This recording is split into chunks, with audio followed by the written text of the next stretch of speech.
देश ब्रिटिश हुकूमत के कब्जे में था। 1861 का पुलिस एक्ट लाया गया। पुलिस महकमे को इसी मकसद से बनाया गया ताकि अंग्रेजी हुकूमत की गद्दी पर आंच न आए। विरोध में उठती हर आवाज़ को दबाने की शक्ति दी गई। डर के लिए पुलिस का नाम ही काफ़ी था। साल बदले, हालात बदले, पर नहीं बदला तो डर। आज 2021 है। देश को आज़ाद हुए 75 साल हो गए। आज भी पुलिस वॉरेन हेस्टिंग के 1861 में बनाए कानून पर चल रही है। आज भी पुलिस की मौजूदगी सुरक्षा नहीं, पर डर, घूसखोरी, दलाली की भावना मन में भर देती है।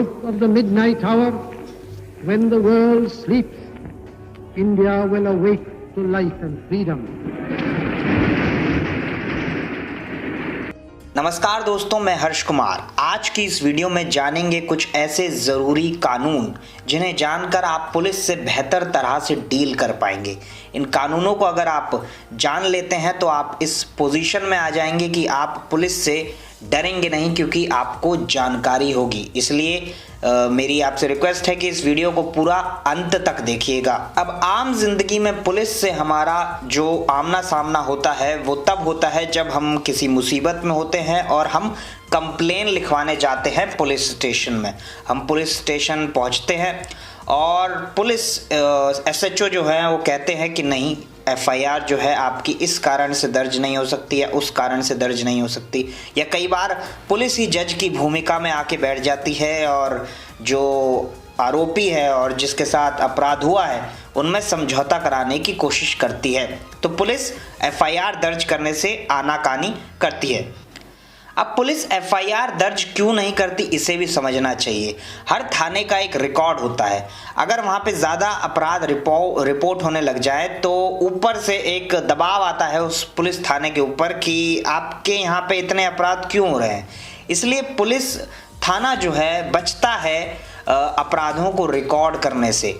अब ऐसे में हम क्या कर सकते हैं? अब इसे समझने से पहले आपको ये समझना होगा कि ऑफेंसेस जो है वो दो तरीके के होते हैं। एक होते हैं कॉग्निजेबल ऑफेंस और एक होते हैं नॉन कॉग्निजेबल ऑफेंस। ये जो ऑफेंस का डिवीजन है ये इंडियन पीनल कोड करता है। अब FIR जो है वो सिर्फ कॉग्निजेबल ऑफेंसेस में ही दर्ज की जा सकती है। जी हाँ, हर अपराध में FIR दर्ज करने के लिए पुलिस बाध्य नहीं है। CRPC की धारा 154(1) ये कहती है कि सिर्फ कॉग्निजेबल ऑफेंस में ही FIR दर्ज की जाएगी। अब समझते हैं कॉग्निजेबल ऑफेंस होते क्या है। आप इसे आसानी से इस तरीके से समझ सकते हैं कि कॉग्निजेबल ऑफेंस जो होते हैं वो सीरियस नेचर के क्राइम्स होते हैं, वहीं नॉन कॉग्निजेबल ऑफेंस थोड़े कम सीरियस नेचर के क्राइम होते हैं। जैसे कि रेप एक कॉग्निजेबल ऑफेंस है, मर्डर एक कॉग्निजेबल ऑफेंस है, थेफ्ट एक कॉग्निजेबल ऑफेंस है, किडनैपिंग एक कॉग्निजेबल ऑफेंस है। वहीं दूसरी तरफ नॉन कॉग्निजेबल ऑफेंस इस तरीके के ऑफेंस होते हैं जो कि कम सीरियस नेचर के होते हैं। जैसे कि डिफेमेशन, आपकी मानहानि अगर हो जाती है तो वो कॉग्निजेबल ऑफेंस ना होकर के नॉन कॉग्निजेबल ऑफेंस है। फॉर्जरी, अगर आप गलत तरीके से झूठा साइन करते हैं तो वो नॉन कॉग्निजेबल ऑफेंस है। तो जो कम सीरियस नेचर के क्राइम होते हैं उनको नॉन कॉग्निजेबल ऑफेंस कहा जाता है और इन ऑफेंसेस में FIR दर्ज नहीं होती है। नॉन कॉग्निजेबल ऑफेंसेस में NCR दर्ज होती है, जिसको कहा जाता है नॉन कॉग्निजेबल रिपोर्ट। FIR और NCR में ये फर्क है कि NCR में पुलिस इन्वेस्टिगेशन शुरू नहीं कर सकती है खुद से, वहीं FIR में पुलिस खुद से ही इन्वेस्टिगेशन शुरू कर सकती है। NCR में इन्वेस्टिगेशन शुरू करने के लिए पुलिस को मजिस्ट्रेट का ऑर्डर मिलना चाहिए, तभी वो उस NCR पर जांच जो है शुरू कर सकती है। इसलिए जब भी आप नॉन कॉग्निजेबल ऑफेंस की रिपोर्ट पुलिस थाने में लिखवाएं तो ज़रूर एक एप्लीकेशन मजिस्ट्रेट को भी दीजिए ताकि उस NCR पर जांच शुरू हो सके। नहीं तो वो पुलिस थाने में एक ठंडे बस्ते में पड़ी रहेगी और सड़ती रहेगी, उसकी कोई भी वैल्यू नहीं है जब तक उस पर जांच शुरू ना हो। वहीं नॉन कॉग्निजेबल ऑफेंस में पुलिस आपको अरेस्ट भी नहीं कर सकती है विदाउट ए वारंट। वहीं कॉग्निजेबल ऑफेंस में आपको विदाउट वारंट भी अरेस्ट किया जा सकता है। अब आप ये कैसे पता लगाएंगे कि आपके साथ जो अपराध हुआ है या आपने देखा है जो अपराध, वो कॉग्निजेबल है या नॉन कॉग्निजेबल? आप सिंपल एक गूगल सर्च करेंगे, जो भी अपराध है जैसे थेफ्ट है, आप लिख दीजिए कॉग्निजेबल या नॉन कॉग्निजेबल, उसमें निकल कर आ जाएगा। अब आपको पता चल गया कि आपके साथ जो अपराध हुआ है या जो आपने देखा है वो एक कॉग्निजेबल ऑफेंस है। आप पुलिस थाने में जाते हैं कि आपको जानकारी भी हो गई क्योंकि आपका ऑफेंस कॉग्निजेबल ऑफेंस है, तब भी आपको पुलिस जो है आनाकानी करती है, आपकी एफआईआर दर्ज नहीं कर सकती। ऐसी स्थिति में आप क्या कर सकते हैं, आप सुप्रिटेंडेंट ऑफ पुलिस एसपी को एक चिट्ठी लिख सकते हैं और उसमें कह सकते हैं कि मेरी जो एफआईआर है वो दर्ज नहीं हो रही है, आप कुछ कीजिए। तो सुप्रिटेंडेंट ऑफ पुलिस आपकी एफआईआर दर्ज करवा देंगे। अब एसपी को आप कैसे खोजेंगे, वही गूगल सर्च कीजिए, एसपी आपका जो भी इलाका है वहाँ का उसका एड्रेस आ जाएगा, वहाँ पे चिट्ठी आप लिख सकते हैं, भेज सकते हैं, और आप या तो खुद जाके भी एप्लीकेशन वहाँ पर दे सकते हैं। चलिए, आपने एसपी को भी दे दी चिट्ठी, तब भी कोई कार्रवाई नहीं हो रही, अब क्या करें, अब आप मजिस्ट्रेट के पास सीधा जा सकते हैं। सीआरपीसी की धारा 156 सब क्लॉज 3 के तहत आप सीधा मजिस्ट्रेट को अप्रोच कर सकते हैं कि मेरी जो एफआईआर है वो ना पुलिस करी ना एसपी ने करी, और तो इसलिए आप एफआईआर जो है मेरी दर्ज करवा दीजिए। मगर आपको ड्यू प्रोसेस जो है फॉलो करना पड़ेगा, पहले पुलिस के पास जाना पड़ेगा, फिर एसपी के पास, तभी आप मजिस्ट्रेट के पास जा पाएंगे। अब मान लीजिए मजिस्ट्रेट ने भी आपकी जो है एफआईआर दर्ज नहीं करी, जो कि आमतौर पर होगा नहीं, मजिस्ट्रेट एफआईआर दर्ज आपकी करवा देंगे, तो आप सीधा हाई कोर्ट मूव कर सकते हैं, एक रिट पिटीशन फाइल कर सकते हैं किसी लॉयर को ढूंढ के। आर्टिकल 226 के तहत आप रिट पिटीशन सीधा हाई कोर्ट में फाइल कर सकते हैं और हाई कोर्ट मैंडेमस रिट के तहत ऑर्डर करेगा पुलिस स्टेशन को कि आप जो है एफआईआर दर्ज कीजिए। अब एक और जो बहाना बनाती है पुलिस एफआईआर दर्ज ना करने के लिए, वो ये कहती है कि ये जो आप बता रहे हैं अपराध ये मेरे इलाके में नहीं हुआ, इसलिए मैं दर्ज नहीं करूंगा, वहां जाइए जहां पे अपराध हुआ है। तो ये बिल्कुल गलत बात है। Kirti Vashisht versus state and others के केस में सुप्रीम कोर्ट ने कैटेगोरिकली ये कहा कि अगर अपराध उस पुलिस थाने के क्षेत्र में फॉल नहीं भी करता है, वहां नहीं भी हुआ है, तो भी पुलिस को जो है एक 0 एफआईआर दर्ज करनी होगी और उसके बाद उस थाने को उस थाने में भेजनी होगी वो रिपोर्ट जहां का ये अपराध होता है। तो पुलिस आपको मना नहीं कर सकती है कि ये जो अपराध है वो यहाँ का नहीं है, वहाँ का है, इसलिए वहाँ जाइए।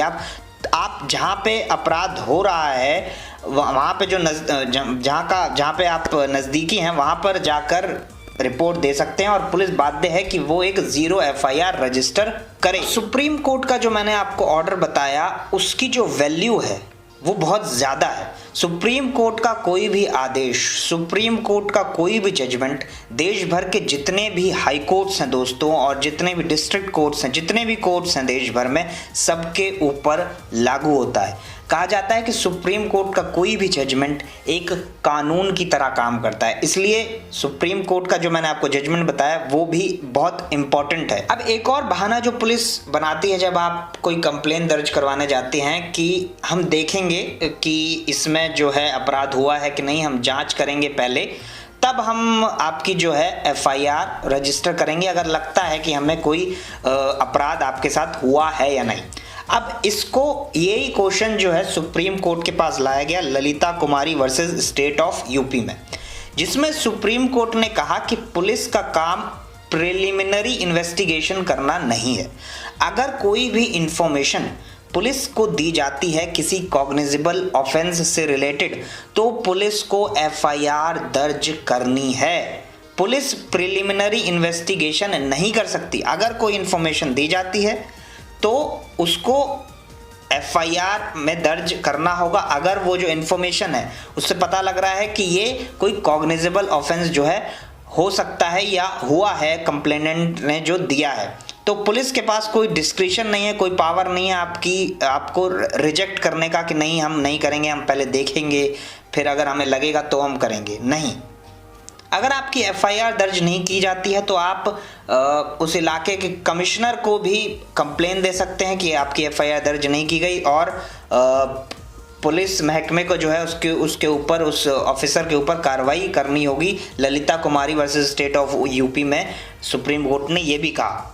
वहीं इंडियन पीनल कोड की धारा 166A के तहत पुलिस को 6 महीने से 2 साल तक की सज़ा हो सकती है उस ऑफिसर को जो आपकी एफआईआर रजिस्टर करने से मना कर देता है, बशर्ते ये ऐसे ऑफेंस हो जो कि महिलाओं से रिलेटेड हैं, कुछ ऑफेंसेस हैं जिनमें अगर एफआईआर दर्ज करने से पुलिस मना कर देती है तो ऐसे ऑफिसर को 6 महीने से लेकर 2 साल तक की सज़ा हो सकती है और फाइन भी लगाया जा सकता है। वहीं एक और जो मनमानी पुलिस करती है वो है अरेस्ट को लेकर। अब पुलिस आपको विदाउट वारंट अरेस्ट कर सकती है 41 सीआरपीसी के तहत कॉग्निजेबल ऑफेंसेस में। अगर कोई कंप्लेनेंट आपके ऊपर एफआईआर दर्ज कराता है और कॉग्निजेबल ऑफेंस की एफआईआर दर्ज कराता है और पुलिस को प्राइमा फेसाई लगता है तो आपको अरेस्ट किया जा सकता है। 41 सीआरपीसी पुलिस को ये पूरी ताकत देती है। वहीं अगर नॉन कॉग्निजेबल ऑफेंस में आपके ऊपर कोई रिपोर्ट दर्ज की जाती है तो आपको अब गिरफ्तार पुलिस नहीं कर सकती without A warrant from magistrate. जो मजिस्ट्रेट इशू करते हैं, अगर मजिस्ट्रेट इशू करते हैं तभी आपको नॉन कॉग्निजेबल ऑफेंसेस में गिरफ्तार किया जा सकता है। वहीं ऐसे में सवाल उठता है कि आप पुलिस फोर्स का इस्तेमाल कर सकती है? बिल्कुल। अगर अरेस्ट में अगर पुलिस के पास वारंट है, पुलिस आपको लीगली अरेस्ट कर रही है और आप दिक्कत दे रहे हैं पुलिस को अरेस्ट करने में, तो पुलिस सीआरपीसी की धारा 46 और 49 के तहत लीगल फोर्स आपको इस्तेमाल कर सकती है। इतनी फोर्स आपको इस्तेमाल कर सकती है आपके ऊपर कि आपको अरेस्ट किया जा सके, मगर वो जो फोर्स है वो जस्टिफाइबल होनी चाहिए। ऐसी फोर्स नहीं कि आपको बेइंतहा मारा पीटा जाए। इतनी फोर्स जो कि लेजिटिमेट हो, जो कि ज़रूरी हो आपको अरेस्ट करने के लिए। वहीं सीआरपीसी की धारा 50 क्लॉज 1 ये कहती है कि अरेस्ट करते वक्त पुलिस ऑफिसर को आपको ये ग्राउंड बताने होंगे कि आपको किन धाराओं के तहत या किस क्राइम के तहत आपको गिरफ्तार किया जा रहा है। वहीं सीआरपीसी की धारा 50 क्लॉज 2 के तहत अगर आपको नॉन कॉग्निजेबल ऑफेंस में गिरफ्तार कर लेती है पुलिस, तो पुलिस की जिम्मेदारी बनती है कि पुलिस आपको पूरी जानकारी दे कि जिस ऑफेंस में आपको गिरफ्तार किया गया है वो बेलेबल ऑफेंस है, इसमें आपको बेल जो है वो मिल सकती है। ये जानकारी पुलिस को देनी है। वहीं आपको अरेस्ट करने के बाद 24 घंटे के अंदर पुलिस को आपको जो है मजिस्ट्रेट के सामने पेश करना होता है। अगर सैटरडे को आपको गिरफ्तार करा है तो ये नहीं कि संडे को छुट्टी होगी और मंडे को आपको पेश किया जाएगा, नहीं, 24 घंटे के अंदर अंदर आपको मजिस्ट्रेट के सामने पेश करना होगा पुलिस को। वहीं कॉन्स्टिट्यूशन का आर्टिकल 22 क्लॉज 1 आपको ये राइट देता है कि आप अपने हिसाब से एक लॉयर चुन सकें। इस राइट को कोई आपसे छीन नहीं सकता है, पुलिस आपसे ये छीन नहीं सकती। आप एडवोकेट को, अपनी पसंद के एडवोकेट को चुन सकते हैं और वो आपके लिए आपका केस जो है लड़ सकता है। वहीं किसी भी तरीके का रॉन्गफुल रिस्ट्रेंट पुलिस नहीं कर सकती है। सीआरपीसी की धारा 49 ये कहती है कि पुलिस किसी भी तरीके का इल्लीगल डिटेंशन नहीं कर सकती है। अगर आपको उसको कैद करना है तो वो अरेस्ट के तहत लीगल वे में आपको जो है गिरफ्तार करना होगा। ये नहीं कि आपको पुलिस थाने में बिठाया जाए, घंटों घंटों आपको जाने ना दिया जाए कहीं और आपको अरेस्ट भी ना करे पुलिस। मतलब आपकी जो है लिबर्टी कर्टेल कर दी मगर आपको अरेस्ट नहीं कर रही है, ये ताकि कोर्ट में एक सबूत ना बन जाए। तो इसलिए अगर पुलिस आपको गिरफ्तार करती है, अगर आपकी लिबर्टी जो है वो कर्टेल करती है, जो कि एक फंडामेंटल राइट भी है, तो पुलिस को आपको अरेस्ट करना पड़ेगा लीगल वे में। ये नहीं कि पुलिस आपको बिठाए रखे घंटों घंटों और जाने ना दे, तो ये एक इलीगल डिटेंशन है। वहीं सुप्रीम कोर्ट ने भी गाइडलाइंस दी हैं कि किस तरीके से एक लीगल अरेस्ट होना चाहिए DK Basu versus state of West Bengal के केस में, जहां सुप्रीम कोर्ट ने कहा कि जो पुलिस पर्सनल अरेस्ट करने जाता है उसका नाम क्लियरली मेंशन होना चाहिए नेम प्लेट पर, और उसकी क्या डेजिग्नेशन है वो प्रॉपर तरीके से, उसके स्टार या जो भी उसकी डेजिग्नेशन है वो मेंशन होनी चाहिए। वहीं दूसरा, पुलिस को एक अरेस्ट मेमो तैयार करना होगा अगर वो किसी आदमी को अरेस्ट करती है। इसमें एक विटनेस का साइन, जो कि अरेस्ट जिसको किया गया है उसके साथ हो, उसका फैमिली मेम्बर हो, उसका साइन होना चाहिए, और अरेस्ट जिसको किया गया है उसका साइन होना चाहिए। इसमें टाइम लिखा जाता है, किस धारा के तहत गिरफ्तार कराया गया है, ये लिखा होना ज़रूरी है। तो अगर पुलिस किसी को गिरफ्तार करती है तो अरेस्ट मेमो बनाना बहुत ज़रूरी है। अगर अरेस्ट मेमो नहीं बनाती है तो वो एक इलीगल डिटेंशन है। वहीं पुलिस को अरेस्ट की इन्फॉर्मेशन, अरेस्ट जिसको किया गया है उसके रिलेटिव या फ्रेंड या किसी भी ऐसे व्यक्ति को जिसका इंटरेस्ट हो उस आदमी में, उसको जल्द से जल्द देनी होगी। वहीं अगर जिसको अरेस्ट किया गया है वो अगर रिक्वेस्ट करता है पुलिस से कि मेरा मेडिकल एग्जामिनेशन कराया जाए, तो पुलिस को मेडिकल एग्जामिनेशन भी अरेस्ट जिसको किया गया है उसका करवाना होगा। वहीं किसी आदमी को अरेस्ट करने के बाद हर 48 घंटे के अंदर बार बार पुलिस को मेडिकल एग्जामिनेशन करवाना होता है, ताकि पता लग सके कि पुलिस ने कोई उस व्यक्ति को मारा तो नहीं है। और अरेस्ट मेमो की कॉपी जो है अरेस्ट जिसको किया गया है उसको दी जानी चाहिए। अगर इन सारी गाइडलाइंस का पालन नहीं होता है तो कोई आदमी सुप्रीम कोर्ट में या हाई कोर्ट में सीधा जा सकता है और रिट पिटीशन फाइल कर सकता है। सुप्रीम कोर्ट में आर्टिकल 32 के तहत और हाई कोर्ट में आर्टिकल 226 के तहत कि मेरा इलीगल डिटेंशन हो गया है और मेरी लिबर्टी जो है वो कटेल कर दी है पुलिस ने, गलत तरीके से मुझे अरेस्ट करके। कोई भी उसका लॉयर कोर्ट में फाइल कर सकता है रिट पिटीशन। वहीं फिल्मों में आपने देखा होगा कि एक्यूज्ड को, अपराधी को पकड़ा जाता है और उसको 4-10 डंडे लगते हैं, थप्पड़ लगते हैं। क्राइम पेट्रोल में भी आपने देखा होगा और वो कहता है कि हाँ भैया मैं नहीं किया था, मैं नहीं करा था मर्डर। तो मगर कोर्ट में पुलिस के सामने जो भी कन्फेशन किया गया है, जो भी स्टेटमेंट दी गई है, उसकी कोई भी एविडेंशियरी वैल्यू नहीं है। मतलब वो एक सबूत के तौर पर कोर्ट में पेश नहीं हो सकता। ये कहती है एविडेंस एक्ट की धारा 26 कि कोई भी स्टेटमेंट जो कि पुलिस कस्टडी में दिया गया है वो एक एविडेंस के तरीके से काउंट नहीं होगी। आए दिन हम ऐसी वीडियोस देखते हैं जहां पुलिस बेरहमी से किसी को मार रही होती है या खबरें पढ़ते हैं। तो क्या पुलिस ऐसा कर सकती है, और ऐसा करती है तो आप क्या कर सकते हैं? आईपीसी के सेक्शन 96 से लेकर 106 सेल्फ डिफेंस की बात करते हैं कि अगर आपको कोई मार रहा है तो आप सेल्फ डिफेंस में फोर्स जो है अप्लाई कर सकते हैं। आईपीसी की धारा सेक्शन 100 तो यहाँ तक कहती है कि आपको अगर जान से मरने का खतरा हो तो आप अगले आदमी की जान भी अगर ले लेते हैं तो आप कोई ऑफेंस जो है नहीं करते हैं। मगर ये आपको पूरी तरीके से फिर अंत में प्रूव करना होगा कि आपके ऊपर जान का खतरा था, इसलिए आपने अगले आदमी को मार दिया। देश का जो कानून है वो आपको एक कावर्ड की तरह बिहेव करने के लिए नहीं कहता है। सुप्रीम कोर्ट ने भी अलग अलग जजमेंट्स में ये कहा है कि आपको कायर की तरह बिहेव करने के लिए जो है लॉ नहीं कहता है। आप सेल्फ डिफेंस में फोर्स का इस्तेमाल कर सकते हैं। इसलिए अगर आपको पुलिस मारे तो आप बिल्कुल अपने को प्रोटेक्ट करने के लिए जितनी फोर्स लाजमी है उसका इस्तेमाल कर सकते हैं। मगर ये कानूनन तो है, मगर ये प्रूव करने में आपके पसीने छूट जाएंगे कि आपने एक पब्लिक सर्वेंट को किस तरीके से मार दिया। तो ये प्रूव करना बड़ा मुश्किल है। वहीं सेक्शन 353 आईपीसी का ये कहता है कि अगर आप पब्लिक सर्वेंट को काम करने से रोकते हैं या उसके ऊपर किसी भी तरीके की फोर्स का इस्तेमाल करते हैं तो आपको 2 साल तक की सज़ा, फाइन या दोनों हो सकता है। अगर सेल्फ डिफेंस से अतिरिक्त आप पुलिस को मारते हैं या उसका काम करने से रोकते हैं तो आपको 2 साल तक की सज़ा हो सकती है। इसलिए जब भी पुलिस से डील करें तो थोड़ा आराम से ही डील किया कीजिए। वहीं पुलिस अगर आपसे मिसबिहेव करती है और अपना काम सही तरीके से नहीं करती है तो इंडियन पुलिस एक्ट 1861 के तहत वो एक अपराध करती है और जिस अपराध की जो सज़ा है वो 3 महीने तक की हो सकती है। वहीं अगर आपके साथ पुलिस कोई अत्याचार करती है तो आप कंप्लेन कहां जाके कर सकते हैं? सुप्रीम कोर्ट ने 2006 में Prakash Singh and others versus union of India के केस में फैसला सुनाते हुए ये निर्देश दिया हर राज्य सरकार को और यूनियन टेरिटरी को कि आप हर राज्य में पुलिस कंप्लेन अथॉरिटी बनाइए। तो अगर आपके साथ कोई ब्रुटैलिटी पुलिस करती है तो आप एक एप्लीकेशन में सब कुछ उसमें लिख के कि जो भी आपके साथ गलत हुआ है वो पुलिस कंप्लेन अथॉरिटी को भेज सकते हैं। अभी पता कैसे चलेगा कहाँ पे है ये?